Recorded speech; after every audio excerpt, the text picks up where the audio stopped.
শুধু অক্ষরজ্ঞান বা পুঁথিগত শিক্ষায় নয়, বর্তমান যুগের সঙ্গে তাল মিলিয়ে চলার জন্য এবার স্কুল জীবন থেকেই ছাত্রছাত্রীদের দিতে হবে আর্থিক পাঠ। রবিবার তিলোত্তমায় আয়োজিত Bengal rising finance and investment summit 2026-এর মঞ্চ থেকে এই বার্তায় দিলেন কেন্দ্রীয় শিক্ষা প্রতিমন্ত্রী সুকান্ত মজুমদার। এআই শেখা যতটা জরুরি, ঠিক ততটাই প্রয়োজনীয় সঠিক আর্থিক জ্ঞান থাকা। এতদিন দেশে সাধারণ সাক্ষরতার উপর জোর দেওয়া হলেও এবার শিক্ষার্থীদের ছোটবেলা থেকে বিনিয়োগ ও অর্থনীতির পাঠ দেওয়া উচিত বলেই মত সুকান্ত মজুমদারের।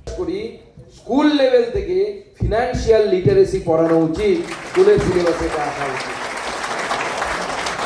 ফিনান্সিয়াল লিটারেসি যদি না থাকে, শেয়ার মার্কেট কি, আইপিও কি, কিভাবে শেয়ার মার্কেট কাজ করে, এসআইপি কি, কোনটা করলে লাভ হবে, সমস্ত যে ফিনান্সিয়াল যে জ্ঞান, মিনিমাম যে নলেজ, সেই মিনিমাম নলেজ এখনকার দিনে এআই যতটা জরুরি, আমার মনে হয় ফিনান্সিয়াল নলেজ বা ফিনান্সিয়াল লিটারেসি যেটাকে আমরা বলছি, মিনিমাম ফিনান্সিয়াল লিটারেসি, সেই লিটারেসি আমাদের স্কুল সিলেবাসে আসা একান্ত প্রয়োজন। তবে আমাদের বাচ্চারা ঠিক বুঝতে পারবে যে আগামী দিনে তাদের জীবনকে কোন জায়গায় নিয়ে যেতে হবে।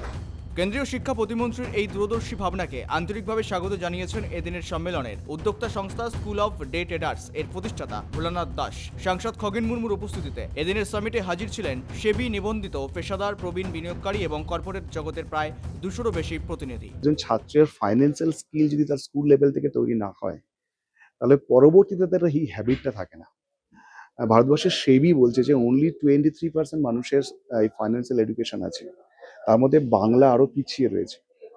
তাই ডক্টর সুকান্ত মজুমদার মাননীয় মন্ত্রী মহাশয় যে প্রপোজালটা দিয়েছেন বা যে কথা বলেছেন যে উনি মনে করেন স্কুল লেভেল থেকে ফাইন্যান্সিয়াল এডুকেশন শুরু হওয়া দরকার, আমি বলবো ইমিডিয়েটলি শুরু হওয়া দরকার।